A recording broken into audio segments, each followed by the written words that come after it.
Welcome back to the Impact Driven Leader podcast. This is your host, Tyler Dickerhoff. So glad you're here. So glad you're watching on YouTube. Every week we get more and more subscribers on YouTube. I love it. Glad to see you here. No mustache this week. If you're on YouTube, you see that. Anyways, I am excited to share with you this conversation. I had the great opportunity to be introduced and take a look and read The Innovation Mindset by Lorraine Marchand. Excuse me. My tongue was tied there. Just such a wonderful, conversation. But this is what it's exciting to me as a leader. You have the ability to make an innovative culture. You know what happens when you make an innovative culture? Problems don't become problems. Problems become opportunities to serve. There's problems in your organization, right? Well, you can focus on the problems and let that just continue to, stifle you, or say, great, there's problems. I can solve those. Let's focus on solutions. Well, those innovations, the solutions to those problems come from thinking. You're going to hear Lorraine talk about that today. I'm excited to have her share with you. She is an established, a well-heeled innovator in her own field, working in pharmaceutical, doing a lot of amazing technical stuff. She talks about in this interview. I'd love for you to check out more what she has to offer. Thank you so much for listening in. As always, if you get value from today's episode, I'd love for you to leave us a rating, leave a review, know what's going on. If you want to subscribe to the Impact Driven Leader community, there's a link to do that in the show notes as well here. Would love for you to be a part of what we're doing. My desire is to help other leaders get healthy too. For me, that was working on the, emotional, the relational side for me. It was also learning how, as Lorraine and I talk about, my style of leadership didn't stifle innovation. You're going to learn more about that. Excited for you to do so. I'll catch you at the end. Lorraine, welcome to the podcast. Man, I am so excited to have this conversation. We chatted for a few moments before, just kind of getting to know each other a little bit. And there's already some great sparks that are flying. And so I can't wait to continue to have that, and thankful to have you as a guest. Well, thank you, Tyler. The pleasure is all mine, and I've really been looking forward to this dialogue with you because it's clearly my favorite topic, and I know with your focus on impact leadership, the synergies are just going to be tremendous, and I hope they'll really be beneficial. Let's kind of start with that one. audience. I mean, you asked me this. It's like, Tyler, where do you think your innovation comes from? And so I answered that, but I want to throw that back on you and to say, can an innovative culture be curated by a leader? And my short answer to that is yes, absolutely. I believe that we've got some innate creativity, the ability to be problem solvers, passion, adaptability to change. I believe that those are innate human behaviors and responses. And I think with the right kind of leadership, the right kind of model, we can help emulate and role model creativity, innovation. We can create a safe environment for it where it can be incentivized, and we can definitely help it to be explored and expanded in a corporation, in a team. So, you mentioned that there, the safe environment. And to me, that has to be probably the catalytic piece that determines, is innovation embraced, or is it just kind of said, oh, we need to be innovative, but leaders don't really want innovation because of their own fears and insecurities? Yes, and I think that, this is why it can be so difficult to innovate within a corporation, because a corporation is set up in order to enforce a system of predictability, right? We want the repeated product benefits and certain metrics, and so we want repeatability. And so it's almost an oxymoron to try to encourage innovation in a corporation. However, that said, I have seen companies do this very well when the leadership at the top, and I mean at the very top, no matter how large or small the corporation, it has to be something that's embraced by the CEO. It has to be spread and inculcated throughout the leadership team, throughout the culture. And this idea of a safe environment is so critical because innovation by its nature is experimentation. And sometimes our experiments are going to succeed. Sometimes they're going to be neutral and we're not sure if they really went anywhere. And sometimes they won't be successful and we may need to pivot. And I like to say that if you're in the sport of innovation, you never fail, because as long as you're learning, it's all about continuous improvement. And if you pivot into a new direction without changing or compromising your vision or your strategy, that pivoting is a natural part of the innovation process. This has hit me the last few weeks, and I'm not sure if I shared on my last podcast or not, but this is something that kind of ties into. It's like when you take a chance, there's two options that come of it. You either fail, and by that you learn, or you build a relationship. And to me, those are both valuable. If, you kind of that idea of, if we experiment, we try, well, we may pivot from it. Well, to me, that has to be, when you go through the innovation process, the safety that you develop through that process is like, we failed. Well, you didn't chop my head off. You didn't fire me. You didn't, open up the trap door in the boardroom and I'm gone. We learned together. I understood more of what you're good at, maybe what your limitations are. To me, those are the results of any type of endeavor where you could possibly experiment and fail that are so worthwhile. I absolutely agree with you. And it's one of the reasons that, for example, Jeff Bezos at Amazon has been credited with a strong innovation culture at that behemoth of a company, which is really in the logistics business. It doesn't sound particularly innovative to be in logistics, but because he actually encourages, and we can use the word failure. He encourages failure. He encourages the pivot. And in fact, he incentivizes and rewards it as much as he does those whose efforts end up succeeding or leading to an improvement in a product or a service. And so I think by showcasing what was learned when something didn't work, I don't know about you, Tyler, but in my own personal experience, I have learned so much more from what didn't work out in my life, in my choices, in my career, than I did when everything was was working out beautifully. So I think that's really important, that leaders feel comfortable not having all the answers, being able to say that it's okay to fail or not get this right, and that they create that safe environment, encourage people to take those chances. And again, it's okay if it doesn't work out the way you planned. So that is the scientific process. Before we pivot to your early history in innovation and what started that, there's something that you mentioned there that I think is so important. We talk about innovative cultures, and you made the comment there of getting the credit. And I can't help but think that the cultures where innovation is not embraced is when a leader must take the credit, where they feel like if I'm not bringing the innovation, then I'm not doing my job. And so kind of, break that down in regards to a leader. It's like, is it their job to bring all the innovation, or is it to guide the innovation towards the solution? I think that the role of the innovator should be to set the expectation, to set the culture, to set the incentive structure, to inculcate the right values. And we really can't talk about an innovative culture without talking about values. And then get the hell out of the way. Like, give people the latitude to go off and create and innovate and team and try it and bring it back to you.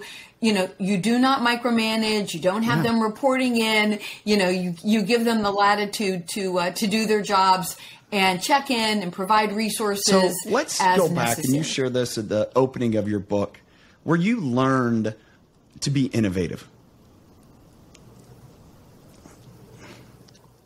Well, I think what I learned was a real embracing of change, which I think is a really important value within an innovation. I'll use the word ecosystem, not to sound too philosophical, but I learned to embrace change. I had a driving curiosity and a passion for problem solving, and those were inculcated at an early age by my dad, who was a serial inventor, always experimenting, always tinkering, And even when my brother and I were growing up around the house, no matter what problem we encountered, we always had to bring him 3 solutions. And so everything was just a fascinating experiment in why is it like that? How could it be different? What solutions would fix this? What are the pros and cons of the different solutions? And it all kind of came to the fore. One experience that I had over the summer when he took us to a diner, and our job was to determine what was slowing down table turnover. And we had to have our marble notebooks and our pens, and we interviewed the waitresses and the busboys, and we timed everything. And we determined that it was the sugar packets that people were pouring into their coffee or their tea, and they were spewing the remaining empty packets all over the table and the floor. Yeah. And it took extra time for everybody to clean those up. But we didn't stop there, because once we confirmed that that was the problem, we came up with different prototypes of solutions. And as we came up with the prototypes, we had conversations with the waitress, with the busboys. We kind of tested the ideas with them in order to figure out which one best fit that particular situation. And we ended up developing a product. And at the age of 12, guided by my dad, I learned that I loved the problem solving. I loved everything that, went into creating that product. And I didn't want to look back. It was just a behavior or an approach that I took forward with me throughout my career. There's 2 things there as you share that about the sugar packets. And I can't, the times that all of a sudden the table gets wet and you're trying to pick up all those, packets and the pieces of paper, how time consuming and frustrating that is. But this is something that I think is interesting. So the solution you guys came up with was just sugar cube, correct? And that's what you ended up selling to the staff as that's their solution, right? Now, you guys did you invent the sugar cube, or did you just see where it could be applied? We invented the sugar cube because what it ended up being was a 4-sided plastic container that could hold the sugar packets in the one side and the disposed packets on the other side. But then we designed it so that it had an insert, and so you could put advertising in it. So the restaurant was actually able to go out to some of its sponsors and put advertising in the sugar packet. So it was practical, it was functional, but it had some additional benefits. And that was another reason why they ended up liking it so much. Well, what I think is great about that is you saw a problem, you saw a way to solve that, but then you saw how to me, this is innovate. It's, you could have said, hey, just go find a square or a dish or something like that to, be the solution. But you're like, no, let's take that a step further and then take this that's already established, right? You could have a little rectangular structure, but let's make it more. Let's do more. Let's solve more problems with it. To me, that's what excites me when you bring up innovation. It's beyond invention. It is, let's think of the next steps and what that creates. Yes, I would agree with you. And when folks talk about design thinking, like that's what design thinking is to me. It's designing the solution around the problem, thinking about the additional features and benefits, the way people work, what it is they do, and making sure that that design, as you point out, goes a couple steps further. It doesn't just solve that immediate problem, but it's anticipating what's next or what could be novel. I mean, or really, which, again, as I think from a leadership perspective, it's, leaders see more and before. And that ability to innovate isn't just solving the first level of problems. It's saying, okay, what does that then lead to next and then next and next? And to me, that gets into part of the vision of leadership and how innovation ties into it. It's like, no, we're going to do more. How we get there, I don't know, right? We're going to have to innovate, figure out the way. And that's why we have the people on the team. But that, as I think about that and share that and just wonder how much of that is essential for organizations and corporations to live past their first product. Yeah, that's a really terrific point, because I do think that the best leaders of innovation are visionaries. They think what I might call laterally, sort of across the plane, and they're able to look out, to the next 3 products, to what those customer needs might be in 3 to 5 years, or once they're already using the product, what could they need next? And so they do have an ability to look out. And again, some people are born with that naturally, others aren't, but you can absolutely be encouraged and sort of, you can be encouraged and molded, if you will, into doing that if you learn the questioning technique. And so it's really important that you're always asking the right questions. And if you're armed with the right questions and you have a questioning kind of culture that you create, and the team is always asking questions about the culture, about the environment, about the market, about the competition, you will get to a place where you have the ability to look out further, because I believe that the right questions enable you to look out further. And sometimes when people get a little too limited in their thinking, it's because the questions that they were following just weren't broad enough. That makes me think, and you mentioned this book, and I've read the stories of it before, how 3M, how the Post-it note was developed and discovered. And, to me, those are examples of pivots. And yet those only come because people start asking questions, what if? And then framing in the, well, what could it be like? So to me, and maybe this is a good time to kind of go through, the laws that you have, the 8 laws of innovation and kind of the steps to it, but how each one of those connect to each other to further along the pathway. So that's a great point. And I think that in terms of, first of all, maybe how to frame this out a little bit, I believe that there is a best practice approach to innovation. I talk about this in the book a little bit as well. I give an example of the hair growth product called Rogaine, which has been around for 25 years. And when the Upjohn company was initially exploring uses of Rogaine, it was actually for cardiovascular disease. But what they noticed was in their studies, they had recruited middle-aged white men who happened to have cardiovascular disease, and their hair was growing. And so they were able to see that sign. They pivoted. They ended up putting the studies together for hair growth ahead of the cardiovascular indication. Rogaine, obviously, for hair growth became phenomenally successful. They still moved forward on the cardiovascular indication, but a huge market was created because they saw that opportunity, they pivoted, and they took advantage of it. To me, and maybe it's a little bit like the 3M example, that's serendipity. It's great when it happens. I think you have to have your surveillance on and notice it, but it doesn't happen most of the time. It's actually a rather rare form of innovation.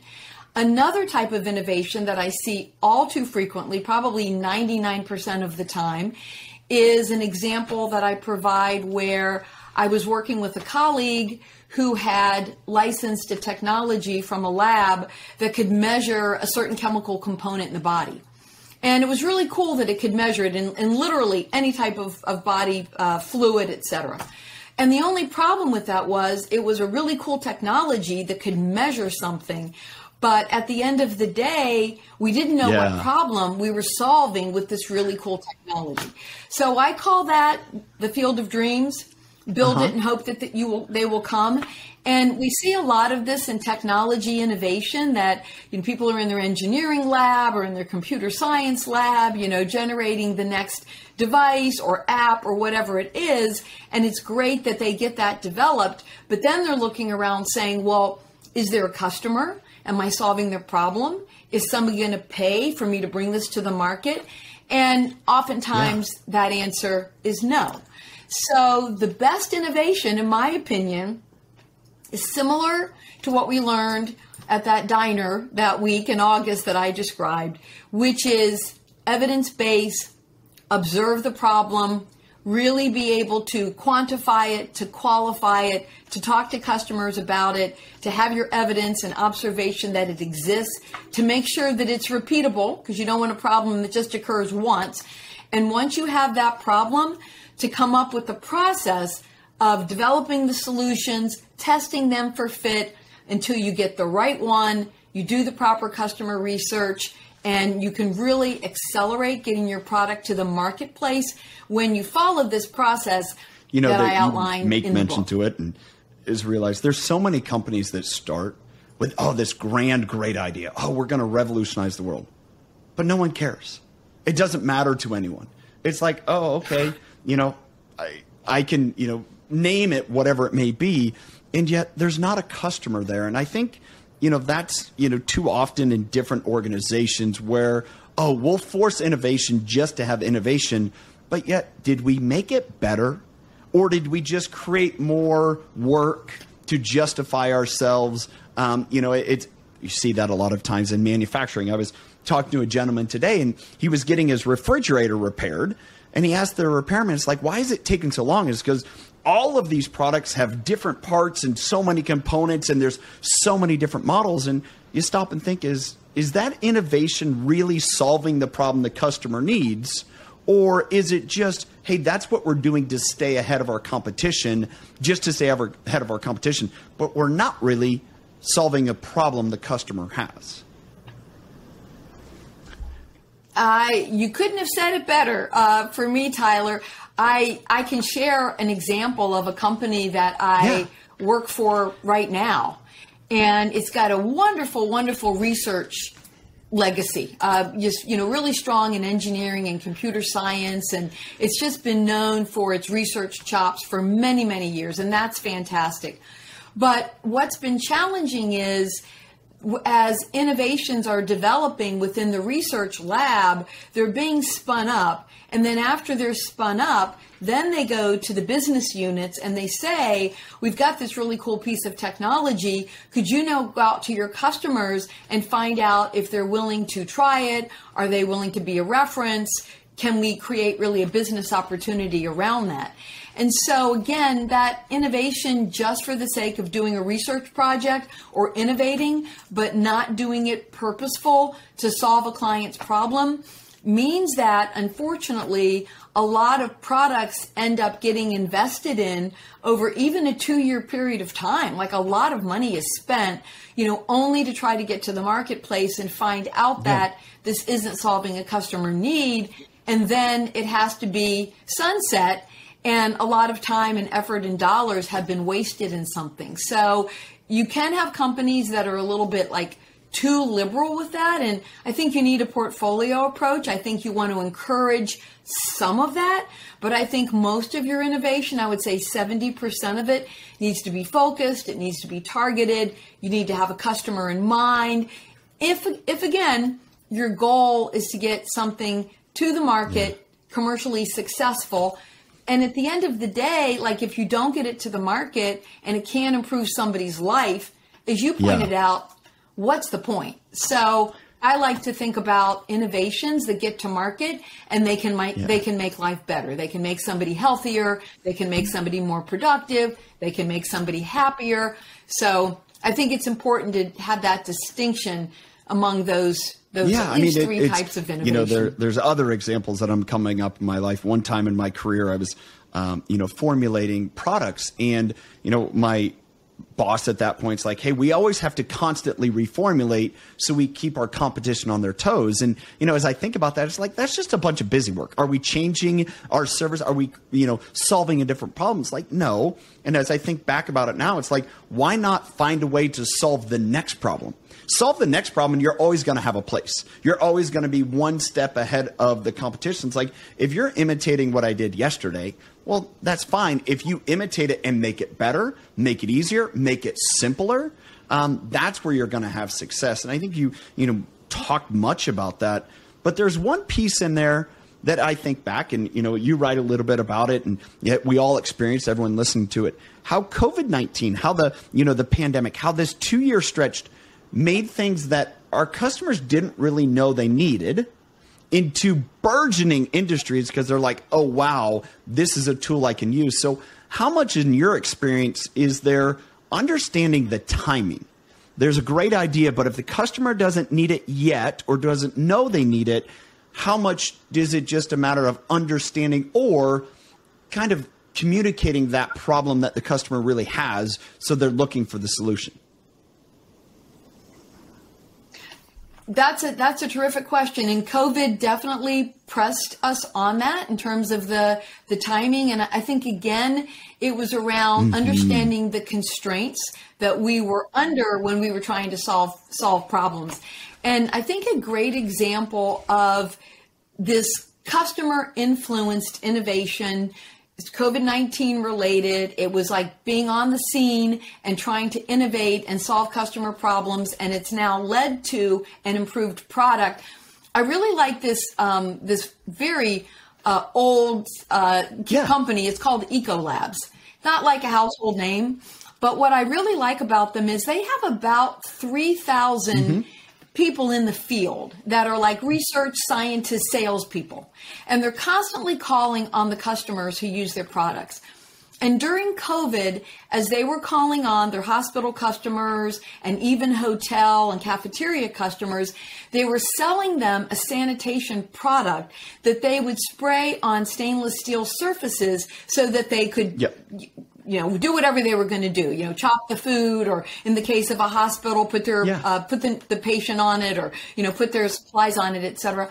But the only problem was it was taking 20 minutes to dry. And in a situation where we had to really be able to quickly clean and sanitize, that was too long.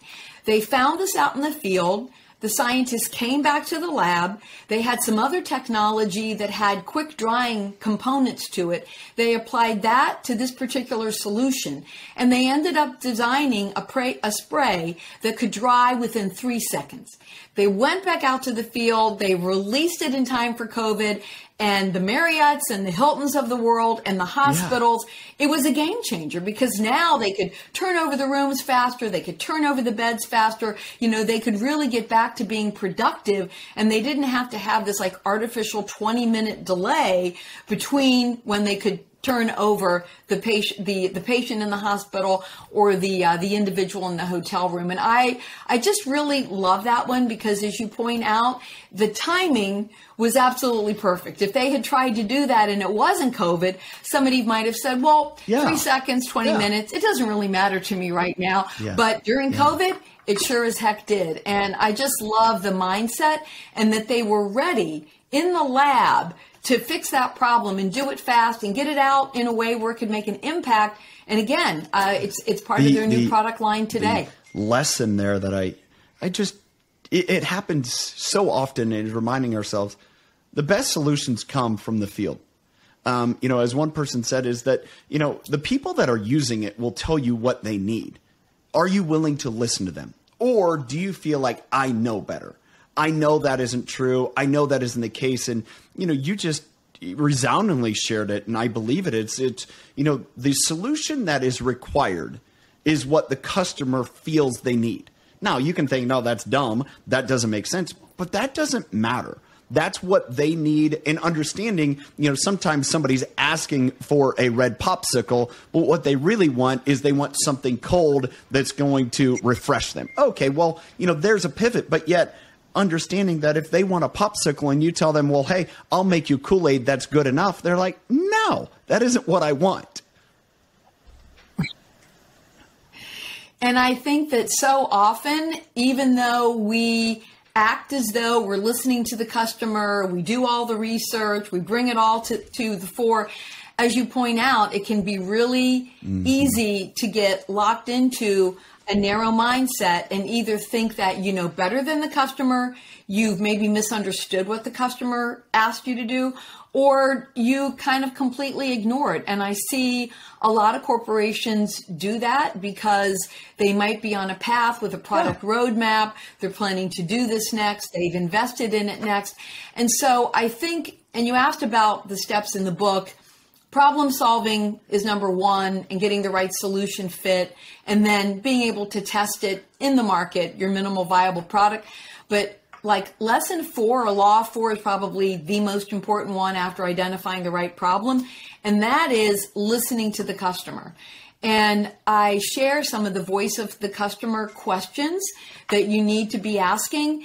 And so you've got to ask the right questions, right? There can be killer questions that you ask in terms of understanding how the customer does their work, what they're not satisfied with, listening to what it is they think that would make life better for them. But you've got to then be true and authentic to incorporating all of that feedback into your product roadmap, into the design, testing it back with the customer, or you will just fail. And I think that in the book, I share a story about Phil McKinney. And Phil was the chief technology officer at Hewlett Packard, large corporation. And he was so keen on driving innovation because he ran the innovation center and the customer experience center at HP, that on his own time on the weekends, he would go to the electronics aisle. Back then it was a Circuit City or a Radio Shack because they were trying to build tablets and games, etc. And he'd go stand in the aisles and he would watch the games and the tablets that the customers would pick up. And he'd study how they interacted with it, how long they interacted with it, if they put it down. Sometimes he'd be intrusive and he'd say, why are you playing that game? What is it that you like about it? And he'd go back to the team on Monday and he'd share his in-the-field experience watching the customer, talking to the customer, and then he would use that in order to help direct the team in some of the, tweaks or new innovations that they were going to tackle. And there is nothing more powerful than having a boss that does that, right? Like he is walking the walk and giving the talk and really just helping to train and mentor his team into that very authentic behavior of really listening to the customer and making sure it gets incorporated in the product design. So I'm going to break my own rule and try not to share more than one question at once, but I'm going to frame it in. You talk about that, how great a boss who had that innovative mind to work with to solve that problem. We're blessed listening to, you've had a tremendous amount of success in the businesses that you've been involved with and a tremendous amount of leadership. And I want to ask you how much of that is your calling card, but then hold on, because I want you to frame that in as well. How much of a challenge have you gotten by having that, especially as a female leading, especially, then whatever those conditions may be, I'd love to just get deeper into that as well. Yeah, so I think that having an innovation mindset can be a blessing and a curse as you're coming through your career, right? I mean, there are times when the corporation wants you to be in lockstep, do things the way they've been done, not ask a lot of questions. But if you're true to yourself as a leader of change, if you have the driving curiosity, if you're a problem solver, you can't follow somebody else's marching orders and do that just because it's the way we've always done it. You're constantly challenging the status quo. And, there are constructive ways to do that and destructive ways to do that. Sometimes if you're destructive, you walk away like a Steve Jobs or a Bill Gates or, the list can go on when someone just didn't feel like they fit the mold. But if ultimately you want to try to continue to innovate within that corporation and change the mindset, then you also have to be a good communicator. You have to be willing to be patient, to educate, to train, to show, and to help people, bring people along in terms of having more of an innovation mindset. And I think for me, as somebody who was really driven at an early age, who had this philosophy from my dad, you mentioned being a woman. It hasn't always been easy because sometimes you're the lone voice and you don't want to be the token at the table. But I have chosen to follow a path where I wanted to bring people along. I didn't want to go rogue and run off and do my own thing. I thought that the way to build critical mass, the way to help other people the most, and the way to make change in the organization was to try to bring people along with me. So if I found that, my vision was too bold, too big, the organization couldn't keep pace, the talent, wasn't ready to embrace it, or they didn't know what to do with it, even though I might be at the goalpost Sometimes I'd have to pull myself back to the 10-yard line and say, okay, let's huddle again, everybody, and let me re-explain where the vision is, why the vision is, give you what it is you need to get your job done, and help people along that path. Because I truly believe that innovation has got to be cultivated. It's a collaborative sport. And if we're not bringing people along with us, and if we're not spreading the innovation spirit, then we're not going to succeed as a culture. Because I really do believe that innovation has got to be, or companies that have an innovative culture, we know, there's data that they perform better. They have more diversity in their working ranks. They are able to retain people longer. They're more profitable. So there are all these reasons why innovation, diversity, it sort of all fits together in terms of ultimately making companies, but also culture and society more successful and effective. I know we could go deeper into, because you talked clearly enough about it. You get to the goalpost and everyone else is at the 10-yard line, and you need to go back because you're already scoring, but they haven't got there close. Share with us a time where, how did you recognize that, and or what did you go do then to reconnect with them to, you talk about sharing the vision. It's like, did you, was it that, again, that courageous curiosity to say, hey, where are you guys at? Where are we missing each other here? Yes, and it happens a lot with visionary, innovative leaders, because you know what you see, and you're going down the, as we say, the football field. So in those situations, I was creating a new model. I was in a company, and I was creating a new service that we wanted to bring to market. And I knew very clearly what it was I wanted to create, the problem we were solving was resonating with customers.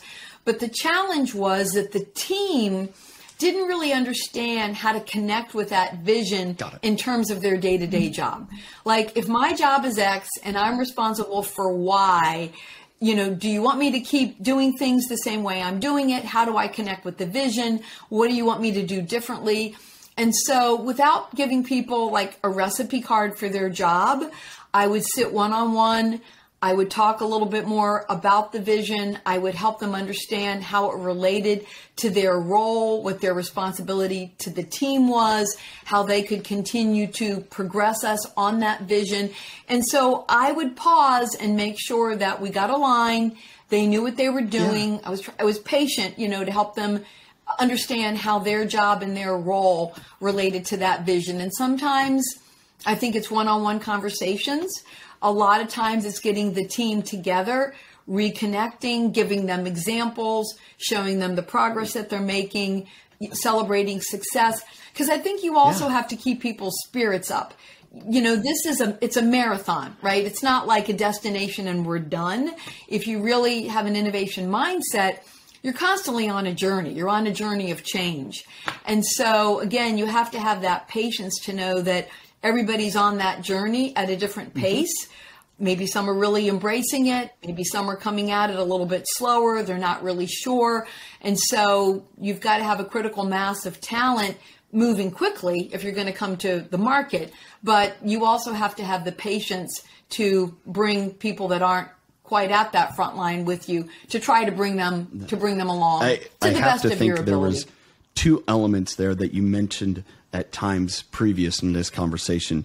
Is you mentioned safety, the ability to have those conversations. But to me, it comes back, and you said this earlier too, values. Innovation, those values of, I'm guessing you reestablished, one, their value to the project, as you mentioned, but also the values of, hey, what are we doing as an organization? What is important to us? I'm guessing you reestablished some of those or reaffirmed those as part of that. Yes, I think values are absolutely critical, and you've got to have, whether you want to call it honesty or truth or candor, but there's got to be a truthfulness and an authenticity to how you're leading, how you're working with people, where you're trying to lead them. I think the other one is respect.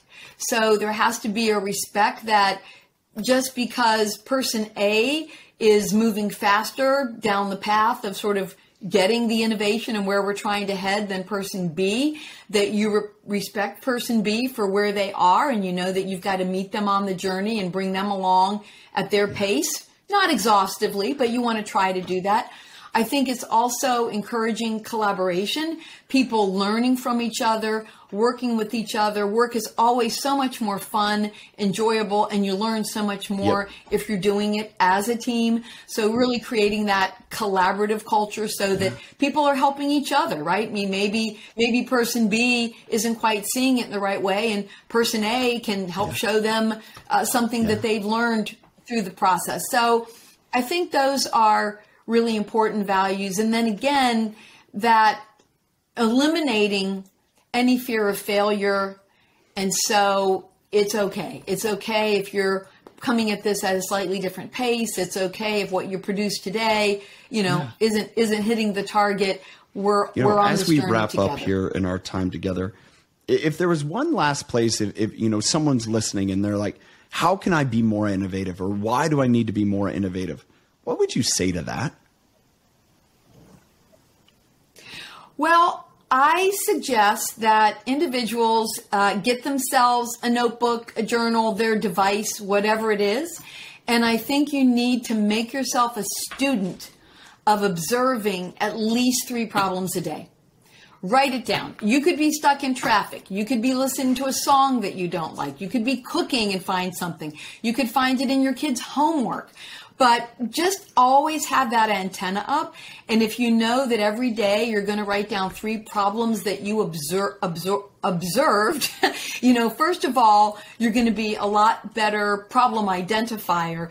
But you might also find some of those problems are also meaningful enough that they become a little basket of ideas of things that you might actually want to innovate yourself. So if that's the one thing I could leave people with, it would be try to find 3 things that aren't that could be better, that are the status quo, that you think could be improved, no matter how trivial they are. Write them down, and at the end of a week, look back, see what you've observed, have conversations with people. And again, in that little basket of things that you've observed, there are probably going to be opportunities to innovate in a way that was right in front of you and you never saw it, right? You don't have to run over here to try to do something disruptive. Sometimes the best innovations are things that you just tried to fix in your own family, in your own healthcare system, in your own community, in your own school, and they were looking you right in the face. And because you weren't taking the time to think and have an open mind, you just missed them. And I love it when that happens. There's a piece there that I think undergirds all of that. And that's just take time to think. Just take time to think rather than, just hustle, bustle, and push. And, man, Lorraine, thank you so much for this conversation. And I'm loved the innovation mindset, loved the idea of having that as a mindset and really as a solution driving machine. You talk about identifying those problems, and it's like, great, you have those problems. Now let's focus on the solutions. What possibilities lie there, or what, example from over here could apply there? To me, that's that next step of it. And again, I thank you so much for your time and sharing with us.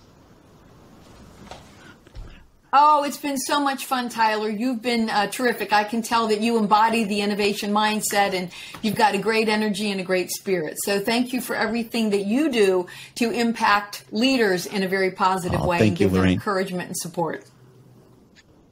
The big takeaway point for me that Lorraine shared was this idea of make yourself a student. Make yourself a student to the problems, and not to just harp on the problems. I think kind of establish that, but it's to understand what solution could be there. We talked a little bit in the interview about the 3M, the Post-it. Adhesive was never made to be used as a temporary adhesive that goes on the back of a Post-it or one of those 3M strips. It was used for another avenue.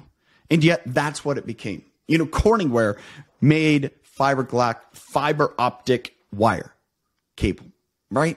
But it was never intended. They just produced glass. And so I think that's where those innovations, Elaine and I talked about before we recorded how Elon Musk, he deconstructed the battery that was just the long-term battery that we used in cars and said, well, how can this be different? How can we modify this? How can we innovate to create all sorts of new solutions. This is what I know. Wherever you lead, wherever you work, wherever at in life, there are problems that happen every day in your life. There are problems your customers have. There are problems that your children, that your family, that people around you have. And they're just begging for a solution. The solution is there. Do you have a culture of innovation within your organization? Do you desire that to say, hey, let's take these problems, let's throw them out on the table, and let's see what solutions we can come up with? Yesterday's problems are today's innovations. And it takes a mindset and a culture of allowing that and say, there are no mistakes. There are no screw-ups. There are no failures. We're either going to learn, or as I said in this podcast, we're going to build a relationship. And to me, sometimes that's the best solution that comes out of innovation. Hey, we just build a little bit stronger relationship. We trust each other a little bit more. There's a little bit more safety. That next problem that comes our way, man, we can surely overcome that. Thanks again for being here, part of the impact-driven leader community. Appreciate you all. Until next time, have a good one.